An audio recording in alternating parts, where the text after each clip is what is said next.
नमस्कार दोस्तों, स्वागत है आपका। दोस्तों आइए देखते हैं साइंस से संबंधित बहुत ही महत्वपूर्ण प्रश्न जो प्रत्येक एग्जाम के लिए बहुत महत्वपूर्ण है। एवं पहला प्रश्न यह है कि क्लोरोफिल में क्या पाया जाता है। तो क्लोरोफिल यानी कि पर्णहरित में सर्वाधिक पाया जाता है मैग्नीशियम। सर्वाधिक मैग्नीशियम पाया जाता है और थोड़ी मात्रा में कार्बन, थोड़ी मात्रा में हाइड्रोजन, थोड़ी मात्रा में नाइट्रोजन और थोड़ी सी मात्रा में ऑक्सीजन। तो मुख्यतः क्या पाया जाता है? मैग्नीशियम। कई बार क्वेश्चन दोस्तों पूछा है, आगे भी पूछेगा। बाकी लोहा, तांबा एवं मैंगनीज नहीं पाया जाता है, मैग्नीशियम पाया जाता है सर्वाधिक क्लोरोफिल यानी कि पर्णहरित में। और सबसे महत्वपूर्ण कि क्लोरोफिल यानी कि पर्णहरित के कारण ही पत्तियां हरी दिखती हैं। तो क्वेश्चन ये अभी पूछ सकता है कि पत्तियां हरी क्यों दिखती हैं, क्यों होती हैं? तो क्लोरोफिल की उपस्थिति के कारण ही पत्तियां हरी होती हैं। बहुत ही महत्वपूर्ण क्वेश्चन। अगला देखते हैं कि प्रकाश संश्लेषण के दौरान पौधे क्या अवशोषित करते हैं। तो देखिए, पौधे प्रकाश संश्लेषण के दौरान अवशोषित करते हैं कार्बन डाइऑक्साइड। दोस्तों इस वीडियो में जितने भी प्रश्न हैं दोस्तों वो सभी पूछे ही गए हैं, एक भी क्वेश्चन ऐसा नहीं है जो नहीं पूछा गया है। तो सभी बहुत ही महत्वपूर्ण हैं। तो प्रकाश संश्लेषण के दौरान पौधे क्या अवशोषित करते हैं? CO2 यानी कि कार्बन डाइऑक्साइड। देखिए, जब प्रकाश संश्लेषण की क्रिया होती है संपन्न पौधों के हरे भागों में यानी कि मुख्यतः पत्तियों में, तो एक तो सूर्य प्रकाश उपस्थित रहता है, सूर्य प्रकाश की उपस्थिति में। दूसरा कि कार्बन डाइऑक्साइड लेते हैं वायुमंडल से, और तीसरा जल लेते हैं, जड़ों से जल ऊपर जाता है। तो पौधे के जो हरे भाग होते हैं मुख्यतः पत्तियों में प्रकाश संश्लेषण की क्रिया संपन्न होती है सूर्य प्रकाश की उपस्थिति में।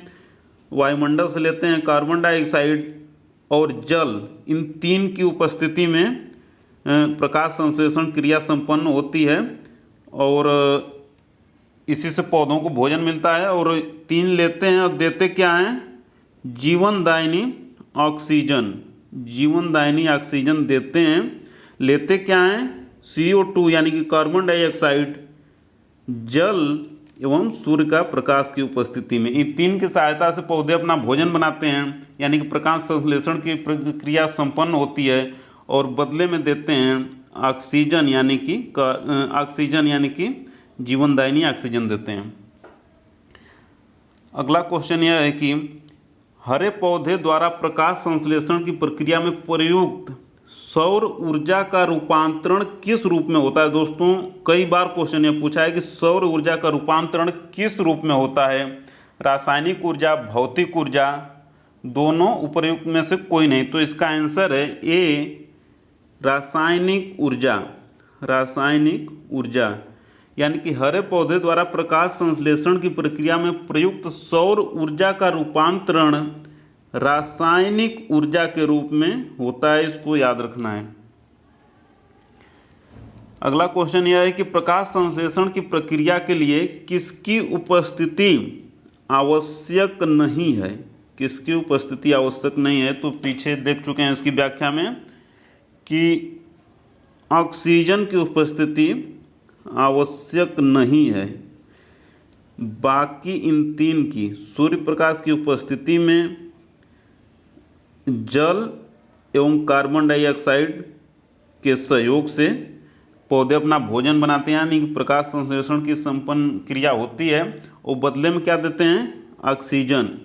लेते क्या हैं? कार्बन डाइऑक्साइड लेते हैं वायुमंडल से, जल लेते हैं और सूर्य का प्रकाश लेते हैं और देते क्या हैं? ऑक्सीजन। तो प्रकाश संश्लेषण की प्रक्रिया के लिए किसकी उपस्थिति आवश्यक नहीं है? तो ऑक्सीजन की उपस्थिति आवश्यक नहीं है। बाकी सूर्य की प्रकाश आवश्यक है, जल आवश्यक है और कार्बन डाई आवश्यक है। देखते हैं अब अगला क्वेश्चन कि प्रकाश संश्लेषण से उत्पन्न ऑक्सीजन कहाँ से आती है। बहुत ही महत्वपूर्ण क्वेश्चन है दोस्तों कि प्रकाश संश्लेषण से उत्पन्न ऑक्सीजन कहाँ से आती है। तो ऑक्सीजन आती है जल से। जितनी भी ऑक्सीजन होती है वो जल से आती है, इसको याद रखना है। अगला क्वेश्चन देखते हैं कि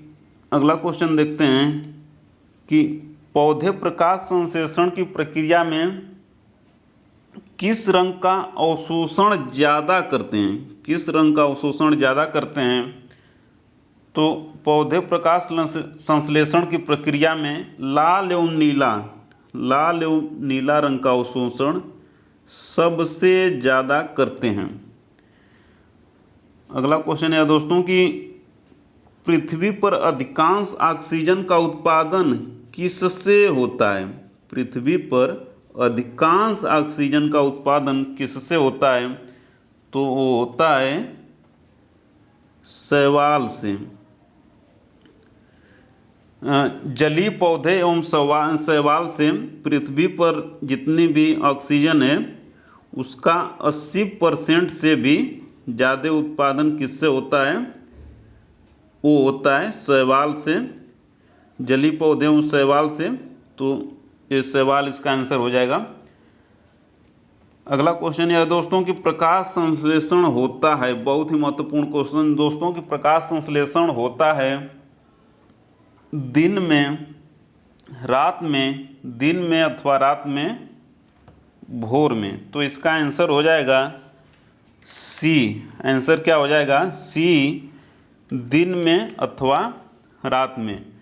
देखिए होता है कि वैसे तो दिन में होता है, लेकिन जो शैवाल हैं और समुद्री जो वनस्पतियां हैं वो शैवाल हैं, तो शैवाल जो हैं चंद्रमा के प्रकाश में भी प्रकाश संश्लेषण की प्रक्रिया संपन्न करते हैं, प्लस कृत्रिम प्रकाश में भी प्रकाश संश्लेषण की प्रक्रिया संपन्न हो जाती है। वैसे तो मुख्यतः दिन में होता है, लेकिन रात में भी शैवाल और जो समुद्री वनस्पतियां हैं वो करते हैं। और कृत्रिम प्रकाश यानी कि बिजली का बल्ब वगैरह भी अगर बहुत तेज है तो वहाँ भी प्रकाश संश्लेषण की प्रक्रिया संपन्न हो जाएगी। तो आंसर हो जाए इसका सी, दिन में अथवा रात में। अगला क्वेश्चन यह है कि प्रकाश संश्लेषण में किस रंग का सर्वाधिक प्रयोग होता है। किस रंग का सर्वाधिक प्रयोग होता है। तो देखिए सर्वाधिक प्रयोग होता है लाल रंग का, उसके बाद होता है नीला रंग का। तो आंसर इसका हो जाएगा ए, लाल रंग का प्रयोग सर्वाधिक होता है। और देखिए जैसे जैसे प्रकाश की तीव्रता बढ़ेगी वैसे वैसे प्रकाश संश्लेषण की क्रिया भी बढ़ेगी। यह नियम है कि जैसे जैसे प्रकाश की तीव्रता बढ़ेगी यानी प्रकाश तीव्र होगा वैसे वैसे प्रकाश संश्लेषण की क्रिया भी बढ़ेगी। और देखिए चूंकि लाल रंग की वेवलेंथ सर्वाधिक होती है, वेवलेंथ लाल रंग की सर्वाधिक होती है, और इसलिए प्रकाश संश्लेषण भी लाल रंग में सर्वाधिक होता है। यह कॉन्सेप्ट है, इसको याद रखना है। अब देखते हैं अगला क्वेश्चन कि किस रंग का तरंगदैर्ध्य यानी कि वेवलेंथ सर्वाधिक एवं आवृत्ति यानी कि फ्रीक्वेंसी न्यूनतम होती है। तो पीछे देख चुके हम लोग कि लाल रंग का तरंगदैर्ध्य सर्वाधिक एवं फ्रीक्वेंसी न्यूनतम होती है। इसीलिए ट्रैफिक सिग्नल लाल रंग का बनाया जाता है, क्योंकि वो दूर तक दिखता है, क्योंकि उसकी तरंगदैर्ध्य सर्वाधिक होती है किंतु आवृत्ति न्यूनतम होती है। तो लाल रंग आंसर हो जाएगा इसका। अगला क्वेश्चन यह है कि किस प्रक्रिया में सूर्य प्रकाश का रूपांतरण रासायनिक ऊर्जा में होता है। तो वो है प्रकाश संश्लेषण। हम लोग देख चुके हैं कि प्रकाश संश्लेषण की प्रक्रिया में सूर्य प्रकाश का रूपांतरण रासायनिक ऊर्जा में होता है। अगला क्वेश्चन यह है कि सौर ऊर्जा को रासायनिक ऊर्जा में अधिकतम परिवर्तन कौन करता है। बहुत ही महत्वपूर्ण दोस्तों कि अधिकतम परिवर्तन कौन करता है। तो करता है क्लोरेला। कौन करता है? क्लोरेला। और क्लोरेला क्या है? तो हरित शैवाल यानी कि ग्रीन एल्गी है। हरित शैवाल यानी कि ग्रीन एल्गी है क्लोरेला। और यही अधिकतम परिवर्तन करता है सौर ऊर्जा को रासायनिक ऊर्जा में। अगला क्वेश्चन है दोस्तों कि पौधों की जड़ों का कार्य नहीं है जल का अवशोषण, प्रकाश संश्लेषण, पोषक तत्वों का अवशोषण एवं पौधों को सहारा प्रदान करना। तो देखिए पौधों की जड़ों का तीन मुख्य कार्य है। जल का अवशोषण करना, पोषक तत्वों का अवशोषण करना एवं पौधों को सहारा प्रदान करना। ये तीन मुख्य कार्य है पौधों की जड़ों का, किंतु प्रकाश संश्लेषण कार्य नहीं है जड़ों का, इसलिए आंसर हो जाएगा बी। अगला क्वेश्चन यह है कि पौधों में फ्लोएम का क्या कार्य है दोस्तों? जाइलम और फ्लोएम दो होते हैं और ये क्वेश्चन बहुत ही महत्वपूर्ण होता है। तो पौधों में फ्लोएम का कार्य है आहार प्रदान करना, यानी कि आंसर हो जाएगा इसका सी, आहार प्रदान करना। और देखिए जैसे मतलब पौधे का हरा भाग होता है, यानी कि मान लीजिए कोई पत्ती है पौधे की, तो इसमें बना भोजन, तीन चीज़ की उपस्थिति में बना भोजन, एक तो सूर्य प्रकाश, वायुमंडल से कार्बन डाइऑक्साइड और जल, इन तीन की सहायता से भोजन बना। तो ये जो फ्लोएम होता है, फ्लोएम ही पौधों के अन्य भागों तक आहार वहन करता है, यानी कि भोजन को जो बना है पत्तियों में, तो उसको पौधों के सभी भागों तक कौन पहुंचाता है? फ्लोएम। एक होता है जाइलम, इसका काम क्या है? तो इसका काम है कि अवशोषित जल एवं खनिज को पौधों के विभिन्न भागों तक पहुंचाना, यानी कि जल को अवशोषित कौन करता है? जड़ें करती हैं, पौधों की जड़ें, और उसके जड़ों को, अवशोषित जल को पौधों के विभिन्न भागों में पहुंचाता कौन है? जाइलम। तो जाइलम को याद रखना है, फ्लोएम को याद रखना है, बहुत ही महत्वपूर्ण क्वेश्चन है दोस्तों।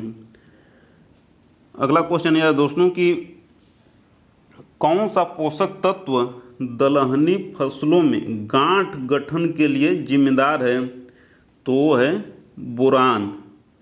सबसे महत्वपूर्ण कि बोरान कौन सा है पोषक तत्व? तो ये सूक्ष्म पोषक तत्व है बोरान, इसे भी ध्यान रखना है दोस्तों। तो आज इतना ही दोस्तों, मिलते हैं जल्दी अगली वीडियो में। तब तक वीडियो को अंत तक देखने के लिए, लाइक शेयर कमेंट और सब्सक्राइब करने के लिए आपका प्रेम पूर्वक बहुत बहुत धन्यवाद दोस्तों, बहुत बहुत धन्यवाद।